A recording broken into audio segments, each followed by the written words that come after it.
John was a very quiet captain. He was a man of few words, but when he spoke, you listened, and you always expected more, but there wasn't more. There was less, and so you were left to absorb what he had said. I remember going down to the team meeting held in the captain's room before we went to the stadium, and I arrived there 5 minutes early, sat down, nobody speaking, not a word. Willie John came in, not a word. Sat there for 10 minutes, not a word. The tension was just unbelievable. And he just stood up and said, right, we're ready, and got on the team coach. He wasn't a scream and shout, he just looked at you in his way, and you knew exactly when he was asking you to do something that it was for a good purpose, and you delivered. He's still our captain now, and 30 odd years later. I thought the captaincy Finlay Cole created a great impression on me.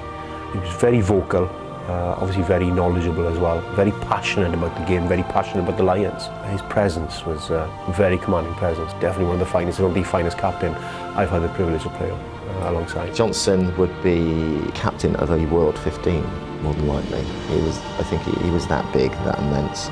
He didn't say too much, but he didn't need to because of everything he did on the field. He wouldn't say anything he wasn't capable of doing on the field. He didn't mention scoring tries very often, for obvious reasons. I think the important thing about Jono's selection was that, first and foremost, he had the respect of everybody, both the South Africans and the four home unions, and probably more importantly, he was a big guy.